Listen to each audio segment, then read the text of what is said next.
Hey besties, welcome back. And today we're going to continue on with Wuthering Heights by Emily Bronte. And I'm going to be reading chapter 8.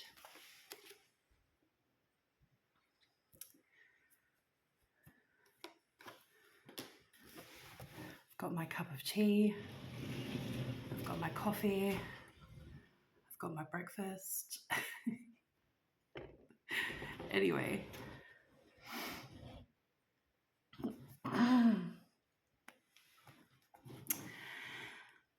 On the morning of a fine June day, my first bonny little nursling and the last of the ancient Earnshaw stock was born. We were busy with the hay in a faraway field when the girl that usually brought our breakfast came running, an hour too soon, across the meadow and up the lane, calling me as she ran. "Oh, such a grand band," she panted out, "the finest lad that ever breathed. But the doctor says Mrs. must go. He says she's been in a consumption these many months."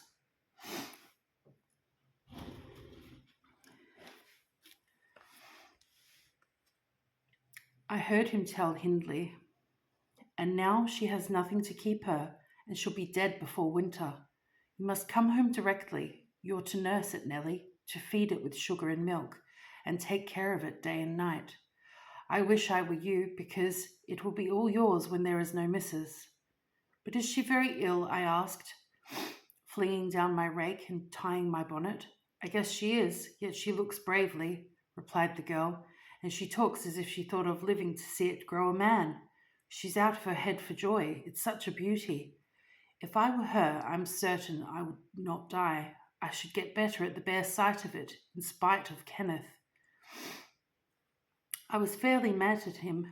Dame Archer brought the cherub down to master in the house, and his face began to light up when the old croaker steps forward and says, "Earnshaw, it's a blessing your wife has been spared to leave you this son. When she came, I felt convinced we shouldn't keep her long, and now I must tell you the winter will probably finish her. Don't take on and fret about it too much. It can't be helped. And besides, you should have known better than to choose such a rush of a lass."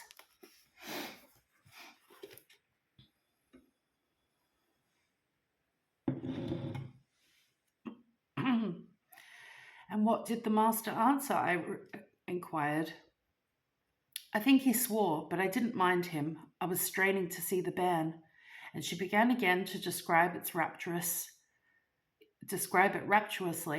I, as zealous as herself, hurried eagerly home to admire. On my part, though I was very sad for Hindley's sake, he had room in his heart only for two idols, his wife and himself. He doted on both and adored one, and I couldn't conceive how he would bear the loss. When we got to Wuthering Heights, there he stood at the front door, and as I passed in, I asked, "How was the baby?" "Nearly ready to run about now," he replied, putting on a cheerful smile. "And the mistress?" I ventured to inquire. "The doctor says she's—" "Damn the doctor," he interrupted, reddening. "Frances is quite right. She'll be perfectly well by this time next week. Are you going upstairs? Will you tell her that I'll come, if she'll promise not to talk? I left her because she would not hold her tongue, and she must. Tell her Mr. Kenneth says she must be quiet." I delivered this message to Mrs. Earnshaw. She seemed in flighty spirits and replied merrily, "I hardly spoke a word, Ellen, and there he has gone out twice crying. Well, say I promise I won't speak, but that does not bind me not to laugh at him. Poor soul, till within a week of her death that gay heart never failed her, and her husband persisted doggedly, nay, furiously, in affirming her health improved every day, when Kenneth warned him that his medicines useless at that stage of the malady, and he didn't put him to further expense by attending her. He retorted, "I know you need not. She's well. She does not want any more attendance from you. She never was in a consumption. It was a fever, and it is gone. Her pulse is as slow as mine now, and her cheek is cool." He told his wife the same story, and she seemed to believe him. But one night, while leaning on his shoulder, in the act of saying she thought she should be able to get up tomorrow, A fit of coughing took her, a very slight one. He raised her in his arms. She put her two hands about his neck. Her face changed, and she was dead. As the girl had anticipated, the child Hareton fell wholly into my hands. Mr. Earnshaw, provided he saw him healthy and never heard him cry, was contented as far as regarded him. For himself he grew desperate. His sorrow was of that kind that will not lament. He neither wept nor prayed. He cursed and defied, execrated God and man, and gave himself up to reckless dissipation.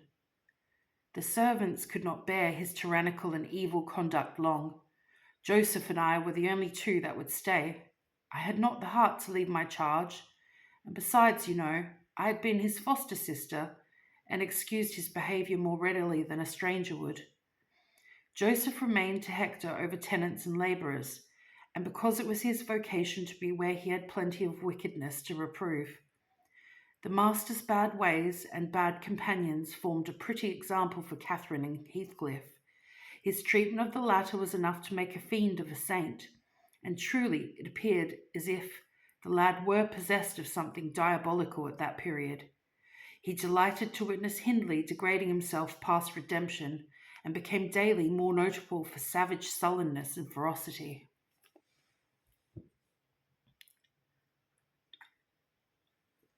I could not half tell what an infernal house we had.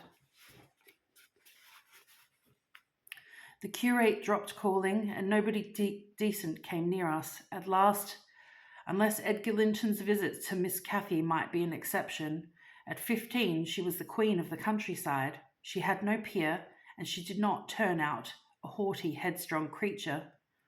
I own I did not like her. After her infancy was past, and I vexed her frequently by trying to bring down her arrogance. She never took an aversion to me, though. She had a wondrous constancy to old attachments. Even Heathcliff kept his hold of her affections unalterably, and young Linton, with all his superiority, found it difficult to make an equally deep impression. He was my late master. That is his portrait over the fireplace. It used to hang on one side and his wife's on the other, but hers has been removed, or else you might see something of what she was. Can you make that out? Mrs. Dean raised the candle, and I discerned a soft-featured face, exceedingly resembling the young lady at the Heights, but more pensive and amiable in expression. It formed a sweet picture. The long light hair curled slightly on the temples. The eyes were large and serious, the figure almost too graceful. I did not marvel how Catherine Earnshaw could forget her first friend for such an individual. I marvelled much how he, with a mind to correspond with his person, could fancy my idea of Catherine Earnshaw. A very agreeable portrait, I observed to the housekeeper. Is it like? Yes, she answered, but he looked better when he was animated. That is his everyday countenance. He wanted spirit in general. Catherine had kept up her acquaintance with the Lintons since her 5 weeks' residence among them, and as she has no temptation to show her rough side in their company, she had the sense to be ashamed of being rude, where she experienced such unvariable courtesy. She imposed unwittingly on the old lady and gentleman by her ingenious cordiality, gained the admiration of Isabella and the heart and soul of her brother. Acquisitions that flattened her from the first, for she was full of ambition and led her to adopt a double character without exactly intending to deceive anyone. In the place where she heard Heathcliff termed a vulgar young ruffian, and worse than a brute, she took care not to act like him, but at home she had a small inclination to practice politeness that would only be laughed at, and restrain an unruly nature when it would bring her neither credit nor praise. Mr. Edgar seldom mustered courage to visit Wuthering Heights openly. He had a terror of Earnshaw's reputation, and shrunk from encountering him, and yet he was always received with the best attempts at civility. The master himself avoided offending him, knowing why he came, and if he could not be gracious, kept out of the way. I rather think this appearance there was distasteful to Catherine.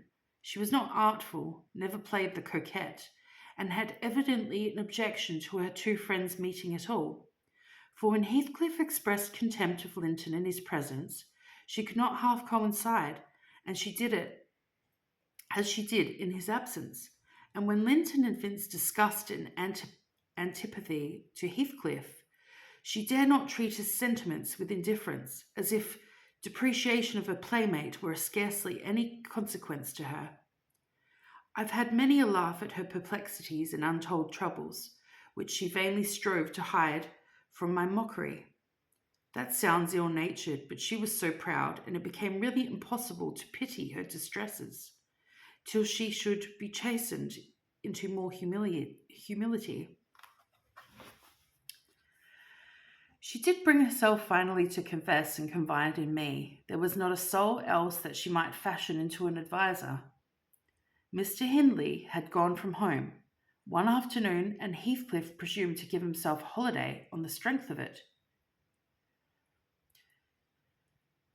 He had reached the age of 16 then, I think, and without having bad features or being deficient in intellect, he contrived to convey an impression of inward and outward repulsiveness that his present aspect retains no traces of.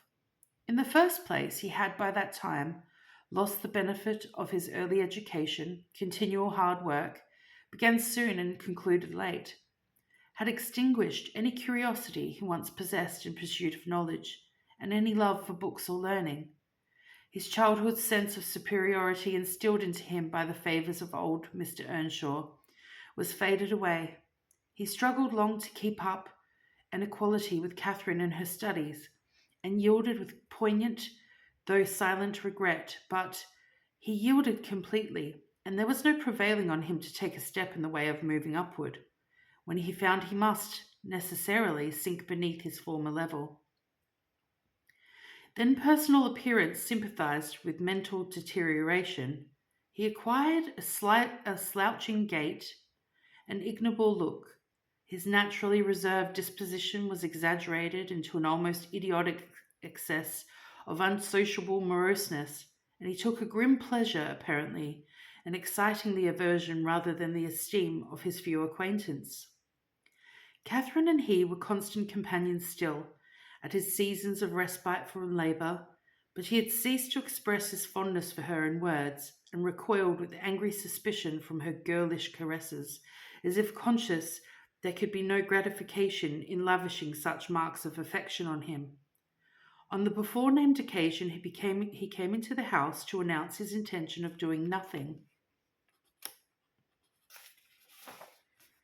While I was assisting Miss Cathy to arrange her dress, she had not reckoned on his taking it into his head to be idle, and imagining she would have the whole place to herself, she managed by some means to inform Mr. Edgar of her brother's absence, and was then preparing to receive him. "Cathy, are you busy this afternoon?" asked Heathcliff. "Are you going anywhere?" "No, it is raining," she answered. "Why have you that silk frock on, then?" he said. "Nobody coming here, I hope." "Not that I know of," stammered Miss. "But you should be in the field now, Heathcliff. It is an hour past dinner time. I thought you were gone." "Hindley does not often free us from his accursed presence," observed the boy. "I'll not work any more today. I'll stay with you." "Oh, but Joseph will tell," she suggested. "You'd better go. Joseph is loading lime in the farther side of Penistone Crag. It will take him till dark, and he'll never know." So saying, he lounged to the fire and sat down. Catherine reflected an instant. With knitted brows, she found it needful to smooth the way for an intrusion. "Isabella and Edgar Linton talked of calling this afternoon," she said, at the conclusion of a minute's silence. "As it rains, I hardly expect them, but they may come, and if they do, you run the risk of being scolded for no good." "Order Ellen to say you are engaged, Cathy," he persisted. "Don't turn me out for those pitiful, silly friends of yours.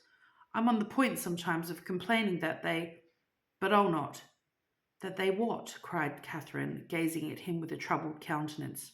"Oh, Nellie," she added petulantly, jerking her head away from my hands, "you've combed my hair quite out of curl." That's enough. Let me alone. What are you on the point of complaining about, Heathcliff? Nothing. Only look at the almanac on that wall. He pointed to a framed sheet hanging near the window and continued. The crosses are for all the evenings you've spent with the Lintons. The dots are for those spent with me. Do you see I've marked every day? Yes, very foolish, as if I took notice, replied Catherine in a peevish tone. And where is the sense of that? To show that I do take notice, said Heathcliff. And should I always be sitting with you? She demanded, growing more irritated. What good do I get? What do you talk about? You might be dumb or a baby for anything you say to amuse me, or for anything you do either. You never told me before that I talk too little or that you disliked my company, Cathy, exclaimed Heathcliff in much agitation. It is no company at all when people know nothing and say nothing, she muttered. Her companion rose up, but he hadn't time to express his feelings further, for a horse's feet were heard on the flags, and having knocked gently, young Linton entered, his face brilliant with delight at the unexpected summons he'd received. Doubtless Catherine marked the difference between her friends as one came in and the other went out. The contrast resembled what you see in exchanging a bleak, hilly, cold country for a beautiful, fertile valley. And his voice and greeting were as opposite as the aspect. He had a sweet, low manner of speaking, and pronounced his words as you do. That's less gruff when we talk here, and softer. I'm not come too soon, am I? He said, casting a look at me. I'd begun to wipe the plate and tidy some drawers at the far end of the dresser. No, answered Catherine. What are you doing there, Nellie? My work, miss, I replied. Mr. Hindley had given me directions to make a third party in any private visits Linton chose to pay. She stepped behind me and whispered crossly, Take yourself and your dusters off. When company are in the house, servants don't commence scouring and cleaning in the room where they are. It's a good opportunity, now that master is away, I answered aloud. He hates me to be fidgeting over these things in his presence. I'm sure Mr. Edgar will excuse me. I hate you to be fidgeting in my presence, exclaimed the young lady imperiously, not allowing her guest time to speak. She had failed to recover from equanimity since the little dispute with Heathcliff. I'm sorry for it, Miss Catherine, was my response, and I proceeded assiduously with my occupation. She, supposing Edgar could not see her, snatched the cloth from my hand and pinched me. With a prolonged wrench, she very spitefully on the arm. I've said I did not love her, and rather relishing mortifying her vanity now and then. Besides, she hurt me extremely, so I started up from my knees and screamed out, Oh, miss, that's a nasty trick. You have no right to nip me, and I'm not going to bear it. I didn't touch you, you lying creature, cried she, her fingers tingling to repeat the act, and her ears red with rage. She never had power to conceal her passion. It always set the whole complexion in a blaze. What's that then? I retorted, showing a decided purple witness to refute her. She stamped her foot, wavered a moment, and then, irresistibly impelled by the naughty spirit within her, slapped me on the cheek, a stinging blow that filled both eyes with water. Catherine, love, Catherine, interposed Linton, greatly shocked at the double fault of falsehood and violence which his idol had committed. Leave the room, Ellen, she repeated, trembling all over. Little Hareton, who followed me everywhere and was sitting near me on the floor, at seeing my tears, commenced crying himself and sobbed out complaints against wicked Aunt Cathy, which drew her fury on to his unlucky head. She seized his shoulders and shook him till the poor child waxed livid, and Edgar thoughtlessly laid hold of her hands to deliver him. In an instant one was wrung free, and the astonished young man felt it applied over his own ears in a way that he could not be mistaken for jest. He drew back in consternation. I lifted Hareton in my arms and walked off to the kitchen with him, leaving the door of communication open, for I was curious to watch how they would settle their disagreement. Pardon me.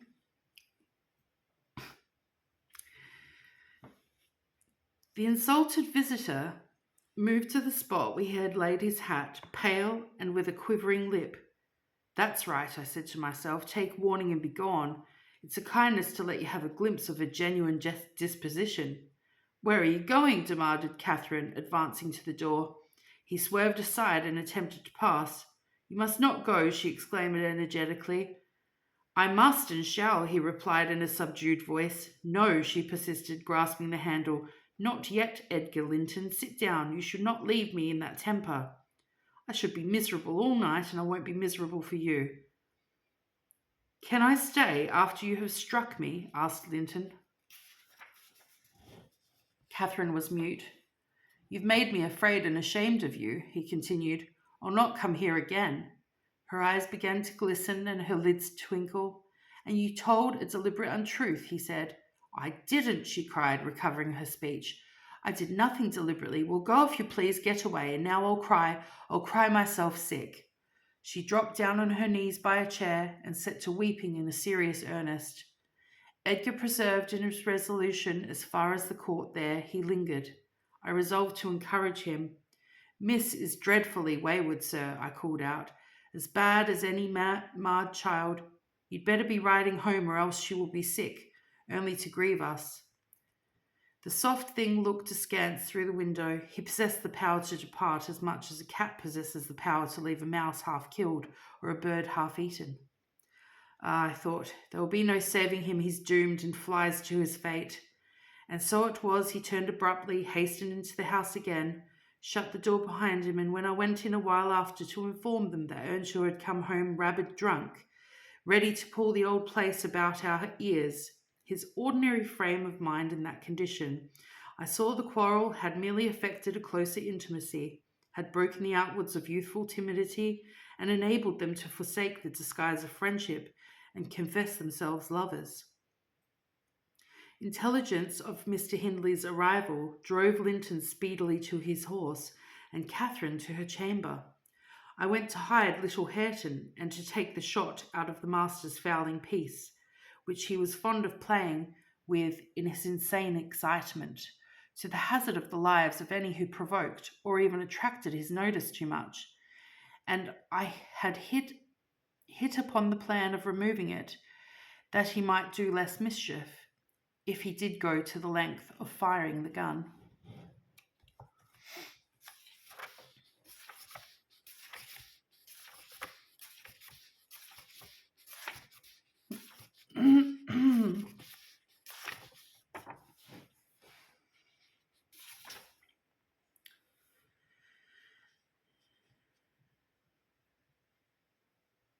Next chapter will be chapter 9.